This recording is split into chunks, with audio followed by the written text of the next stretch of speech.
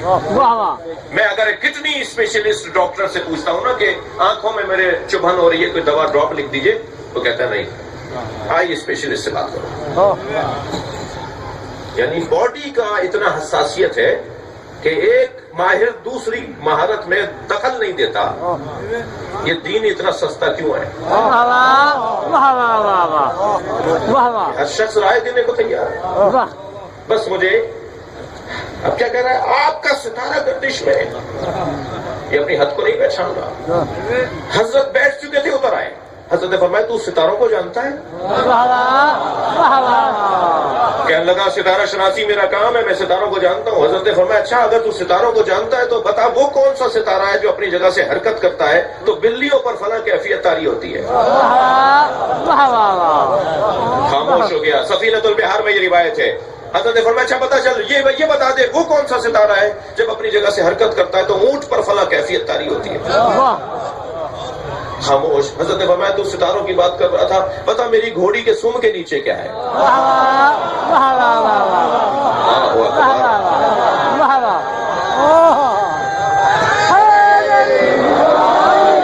جواب ہی نہیں آیا۔ حضرت نے فرمایا تو آسمانوں کی باتیں کر رہا تھا، تو زمین کو نہیں جانتا۔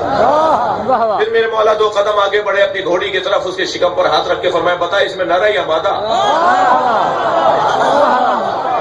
فرمان لے کہ تو سامنے کی چیز نہیں بتا سکتا، تو آسمانوں کی باتیں کر رہا ہے۔ سن، میں نے جنگیں بہت لڑی ہیں مگر جیسی کامیاب جنگ یہ لڑوں گا ایسی نہیں لڑی۔ میں جس جنگ پر جا رہا ہوں اس میں میرے 10 نہیں مریں گے، ان کے 10 نہیں بچیں گے۔ میرے مولا نے تعداد بتا دی کہ میرے شہیدوں کی تعداد کتنی ہے۔ وہاں ہزاروں علی نے مارے اور بھاگنے والوں کے نام بھی بتا دیے۔ علامہ مفتی جعفر حسین صاحب اس جملے کی شرح میں نہج البلاغہ میں لکھتے ہیں کہ 2 افریقہ بھاگے، جو یمن بھاگے، 2 عدن بھاگے۔ انہوں نے 2-3 کا تو لکھا، 2-3 چھوڑ بھی دیے۔ مجھے لگتا ہے 2 افغانستان بھی بھاگ کر آئے ہیں، علی سے بچنے والے، علی کی تلوار سے بچنے والے۔ مولا نے فرمایا کہ میں اس جنگ میں جا رہا ہوں جس سے اچھی جنگ میں نے لڑی نہیں ہے۔ یہ ہے ان کے علم کا عالم۔ اور فرمایا جو اس درجہ علم پر فائز ہو جسے علی کہتے ہیں، جس کا کوئی بدل نہیں ہے، جس کی کوئی نظیر نہیں ہے، اللہ اکبر، جو مولائے کائنات، اس مولائے کائنات کہ جس کے دروازے پر میرا اور آپ کا بیٹھنا میری عزت بڑھاتا ہے۔ ساری دنیا جسے مولائے کائنات کہتی ہے وہ فاطمہ کو اپنی مولا بولتا ہے۔ جب گھر میں داخل ہوتے تھے آواز دے کر کہتے تھے یا سیدتی یا مولاتی فاطمہ، اے میری مولا فاطمہ، علی کی مولا فاطمہ۔ کوئی برابر نہیں ہے علی کے سوائے فاطمہ، کوئی برابر نہیں ہے فاطمہ کے سوائے مولا علی۔ رشتے ہوتے ہیں برابری کی بنیاد پر۔ میں اپنی تسلی کو کہتا ہوں کف تلاش کرو، کف حقیقی ہو ہی نہیں سکتا۔ ظاہری چیزوں کو ہم دیکھتے ہیں کہ جی وہ بھی شکل صورت کا صحیح ہے، یہ بھی صحیح ہے، وہ بھی ایسے پڑھے ہوئے ہیں، یہ بھی اتنا پڑھی ہوئی ہے، وہ خاندان بھی اچھا ہے، یہ خاندان بھی اچھا ہے، وہ بھی مومن ہے، یہ بھی مومن ہے۔ ہم ظاہری چیزوں کو دیکھتے ہیں، کف حقیقی ہو ہی نہیں سکتا۔ کف برابری کی بنیاد پر صرف ایک جوڑا ہے۔ وہی قربان جائیں ازواج مطہرات پیغمبر پر ہماری جانیں۔ میں نے امہات المومنین پہ اس سال اشرا پڑھا کراچی کے اندر، پورا اشرا پڑھا ہے بیویوں کے اوپر، نبی کی زوجاؤں کے اوپر۔ قربان جائیں ہماری جانیں امہات المومنین ازواج مطہرات کے اوپر۔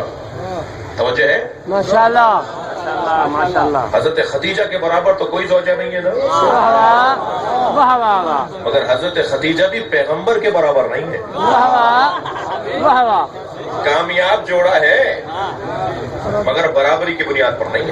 واہ تمام تر قربانیاں ان کے نام، مگر جناب خدیجہ نبی کے برابر نہیں ہے۔ واہ کائنات کا واحد جوڑا ہے جو برابری کی بنیاد پر ہے۔ میں زیادہ تفصیل میں بھی جا سکتا ہوں لیکن ایک جملہ کہتا ہوں، علی کیونکہ صاحب طہارت ہیں، تو ایک لمحہ علی کا عبادت الہیہ سے خالی نہیں رہ سکتا، تو جو برابری کی بنیاد پر زوجہ بنے گی وہ بھی بطول کہلائے گی۔ سبحان اللہ سبحان اللہ کوئی ایک لمحہ ان کا طہارت سے خالی نہیں رہ سکتا۔ یہ نہیں ہو سکتا، میڈیکل نہیں مانتی، طب نہیں مانتی، عقل نہیں مانتی، توجہ ہے، ماشاءاللہ عقل ظاہری نہیں مانتی کہ کسی کے ہاں بچے کی آمد ہو اور وہ نماز پڑھے۔ واحد سیدہ کی ذات ہے۔ یہاں گود میں امام حسن آئے، فوراً 2 رکعت نماز پڑھ کے بتائیے میں بطول ہوں۔ سبحان اللہ سبحان اللہ اللہ اکبر۔ برابری کی بنیاد پہ صرف یہ جوڑا ہے۔ کہا جاتا ہے جی رشتے آسمانوں پر بنتے ہیں، رشتے آسمانوں پر بنتے تو زمین پر ٹوٹتے کیوں؟ یہ آئے دن جو طلاقیں ہو رہی ہیں اللہ کا بنایا ہوا تو ٹوٹنا ہی نہیں ہے۔ واہ رشتے آسمانوں پر نہیں بنتے، رشتہ آسمان پر بنا ہے، صرف ایک رشتہ آسمان پر بنا ہے، وہ علی و بطول کا رشتہ ہے۔ جی مجھے اندازہ ہو رہا ہے بہت دیر ہو گئی، آپ حل کر دیں، بہت شکر گزار۔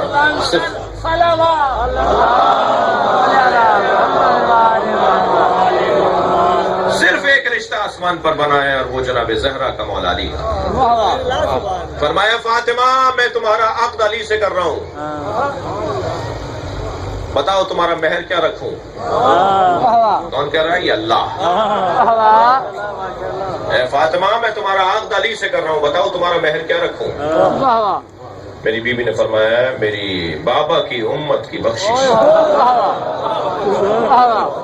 امت مصطفیٰ کی بخشش میرا مہر ہے۔ فرمایا نبی کو وحی بھیج کر علی اے میرے نبی علی کا عقد میں نے عرش پر 70,000 فرشتوں کی گواہی میں پڑھا دیا، میں نے آپ کی امت کی بخشش ذریعہ قرار دیا ہے فاطمہ کے مہر۔ آپ زمین پر فاطمہ کا علی سے نکاح پڑھا دیجئے۔ یہاں بھی نکاح ہوا بی بی کا، وہاں بھی پڑھایا گیا، یہ رشتہ وہاں سے بن کر آیا ہے۔ مہر امت کی بخشش، مہر دیتا کون ہے؟ تھوڑا گردن ہلائیے، بات کیجیے، مہر کون دیتا ہے؟ شوہر۔ آہستہ سے بول رہے ہیں، نہیں دیا کیا؟ وہ ایک صاحب مجھ سے کہنے لگے کہ یہ شوہر حضرات بیویوں سے ڈرتے کیوں ہیں؟ دوسرے نے کہا جی مقروض ہیں، ابھی تک مہر دیا نہیں ہے، اور عجیب مرد ہیں 5-5 ہزار روپے بھی معاف کرواتے ہیں۔ پرانے والوں کے تو اور کم ہوئے تھے، 1-2 ہزار میں ہو گیا تھا۔ آج والے بچے ذرا پریشان ہیں، ذرا مہنگے مہر ہو رہے ہیں، مگر بڑے مرد ہیں بھائی، بیویوں سے معافیاں مانگتے ہیں، وہ بھی پیسے معاف کرواتے ہیں۔ میں نے ایک صاحب سے کہا آپ نے اپنی زوجہ کو مہر دے دیا؟ کہنے توبہ توبہ اللہ نہ کرے جو تو۔ میں نے کہا کیوں؟ کہنے طلاق تھوڑی ہو رہی ہے ہماری۔ بھائی یہ کس نے کہا ہے کہ طلاق ہوگی تو مہر دیں گے؟ کیا تعلق ہے طلاق سے مہر کا؟ آج عورتیں بڑی خوش ہوں گی آپ کی آبادی کہ ہمارا مقدمہ لڑ دیا، کچھ پیسے ہی مل جائیں گے۔ بھائی دیجئے پیسے ان کو معاف نہ کروائیے۔ مہر دیتا کون ہے؟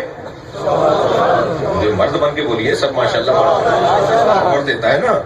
سیدہ نے کہا کہ میرے بابا کی امت کی بخشش میرا مہر۔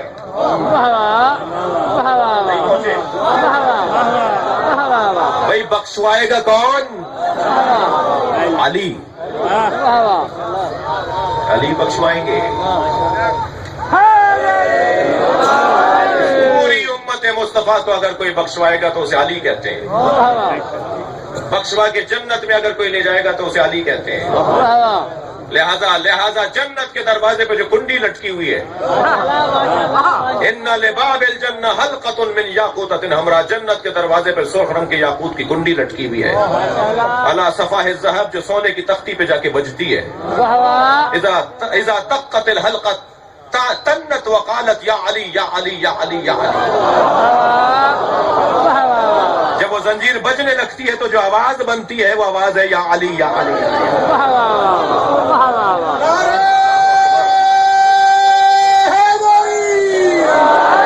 حضرت آیت اللہ جوادی عاملی فرماتے ہیں، میں نے اپنے استاد علامہ محمد حسین طباطبائی سے پوچھا، استاد جنت کے دروازے پہ علی علی کی صداؤں کا فلسفہ کیا ہے؟ بھائی جنت کے دروازے پر پہنچے تو علی علی کی آوازیں آ رہی ہیں، اس کا فلسفہ کیا ہے؟ تو استاد نے بے ساختہ فرمایا، جس کے گھر جاؤ گے اسی کا تو نام لوگے. صلوات پڑھے محمد و آلہ.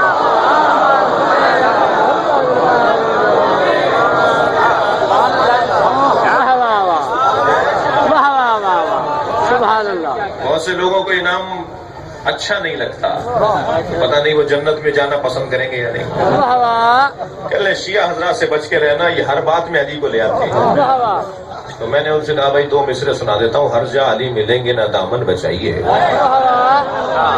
شاعر کہہ رہا ہے کہ ہر جا علی ملیں گے نہ دامن بچائیے، بچنا علی سے ہے تو جہنم میں جائیے.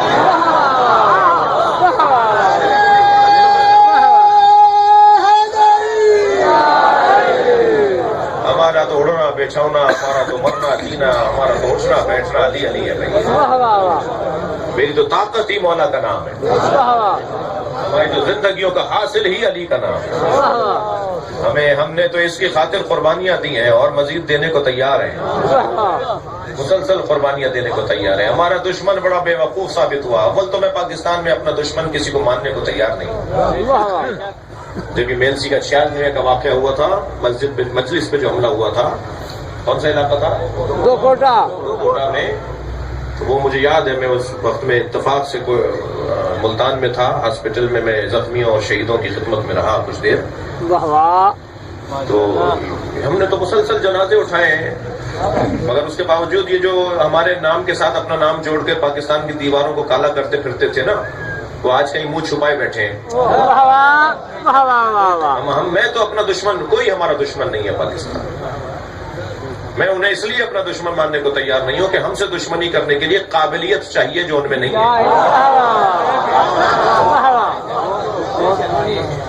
عدم قابلیت کی ایک دلیل یہ ہے کہ وہ ہمارے بدن کو مارتے ہیں، ہم ان کے نظریے کو مارتے ہیں. بدن تو بہرحال مرے گا، بدن تو بہرحال ختم ہوگا، کسی نہ کسی وجہ سے سبب سے دنیا سے جانا ہی ہے. وہ کون سی چیز ہے جو باقی رہتی ہے؟ نظریہ باقی رہتا ہے. اور اتنے بے وقوف ہے جی، اتنے بے وقوف ہے کہ وہ ہمیں مار کر مضطرب ہے، ہم مر کے مطمئن ہیں. کوئی طرح ہو رہی ہے. الحمدللہ بہت ہی اطمینان کے ساتھ آگے سفر بڑھ رہا ہے، ماشاءاللہ ماشاءاللہ. اور یہ سفر انشاءاللہ اور آگے بڑھے گا. ہم نے خان صاحب کے بازو پہ جو یا علی مدد باندھا تھا وہ کسی کرسی کی لالچ میں نہیں باندھا. کوئی اگر آپ کے گھر چل کر آئے گا تو آپ وہی تو باندھیں گے نا جو آپ خود بھی باندھتے ہیں. اور میں جس کرسی پر بیٹھا ہوں اس سے اونچی کرسی نہیں ہے. ممبر پر بیٹھنے والوں کو کسی اور چیز کی خواہش کیوں ہوگی؟ ہم فقیروں سے دوستی کر لو، ہم فقیروں سے دوستی کر لو، گر سکھا دیں گے بادشاہی کے. دعا گو ہیں الحمدللہ. بارڈر کے اوپر زائرین کا مسئلہ بہتری کی طرف ہے ماشاءاللہ، اور مسلسل وہاں بہتری بڑھتی جا رہی ہے. آئندہ اور بہتر ہو جائے گا. جو کام کوئی 15 سال سے خراب ہو وہ جو ہے وہ پھونک مارنے سے تو ٹھیک نہیں ہوگا، ٹائم لگے گا اور ٹائم لگ رہا ہے. بہتر ہو رہا ہے، مسلسل بہتر ہے. ایک اور بہت بڑا کام ہونے جا رہا ہے، دعا فرمائیں. 18 مسئلے رکھے تھے ہم نے ان بھائیوں کے سامنے. جی ایک بہت بڑا کام ہونے جا رہا ہے، دعا فرمائیں، آپ لوگ بھی دعا فرمائیں۔ میں نے روزہ بھی مانا ہے، میں نے نماز بھی مانی ہے، میں نے امام موسیٰ کاظم کو سلام کرنے کی منت مانی ہے۔ پوری شیعہ قوم کا مسئلہ ہے، پیواڑ کی پہاڑی سے لے کے کراچی کے ساحل تک جو شیعہ بستے ہیں نا، ان کے حقوق کا مسئلہ ہے۔ ہم اس ملک میں برابر کے شہری ہیں، اگرچہ میں یہ ثابت کر سکتا ہوں کہ ہم ترجیحی شہری ہیں، نہیں ہم برابر کے شہری ہیں، ہم برابر کے شہری ہیں، ہمارے حقوق یہاں پامال ہیں۔ تو بہت سارے مسئلے ان کے سامنے رکھیں، ہم اپنا حق مانگ رہے ہیں، کوئی بھیک نہیں مانگ رہے۔ ان کے اوپر انشاءاللہ 2-3 کام اور آگے کی طرف بڑھے ہیں، جو میں جب ہو جائے گا تو آپ کو خود معلوم ہو جائے گا۔ توجہ کر رہے ہیں آپ؟ ماشاءاللہ عزیزان گرامی، ہم سانس لیتے ہیں تو پاکستان سانس لیتا ہے، لہذا ہماری بقا پاکستان کی بقا ہے، اور ہم چپے چپے پہ مدرسہ نہیں بناتے اپنے عزیزوں کی طرح، ہم چپے چپے پہ امام بارگاہ بناتے ہیں، اور امام بارگاہ ہمارا مدرسہ ہے۔ امام بارگاہ حسینی عالمی یونیورسٹی کا ایک کیمپس ہوتا ہے، ہر ملک کے اندر حسین ابن علی کی یونیورسٹی کے کیمپس ہیں، ہر شہر میں ہیں، جسے ہم امام بارگاہ کہتے ہیں۔ ہماری قوم کے اس فرد کے پاس، اس بچے کے پاس، اس بزرگ کے پاس، اس ککڑی بیچنے والے، اس ٹھیلا لگانے والے کے پاس جو کچھ معلومات ہے وہ مجلس کی معلومات ہے، وہ یہاں سے سیکھ کر جاتا ہے، اور اس معلومات کے ذریعے کو ہمیں مضبوط بنانا ہے، مضبوط ہے، ہمیں اپنی خدمت کرنی ہے، اپنی نوکری ڈالنی ہے اس میں۔ بانیان مجلس کا بڑا کردار ہے، انتظامیہ کی بڑی خدمت ہے، آپ کا بڑا مقام ہے جو مجلس میں آ کے بیٹھتے ہیں۔ کوئی دنیا کو یہ تصویر جا کر دکھائے کہ دنیا کی کوئی یونیورسٹی ہے جس میں یہ چھوٹا سا بچہ بھی سیکھنے آیا ہو، وہ بزرگ بھی سیکھنے آیا ہو، وہ روڈ پہ جھاڑو دینے والا بھی آیا ہو، وہ فیکٹری کا مالک بھی آیا ہو، اور وہ جو ڈرائیور ہے، جو فیکٹری کے مالک کا ڈرائیور ہے، وہ مجمع میں کودتا پھاندتا آ کر اپنے مالک کے آگے آ کے بیٹھ گیا، اس نے یہ بھی نہیں سوچا کہ میں اپنے مالک کے آگے بیٹھا ہوں، مالک بھی نہیں سوچ رہا یہ ڈرائیور آگے کیوں بیٹھا ہے، اس لیے کہ یہ مجلس ہے، میری فیکٹری نہیں ہے۔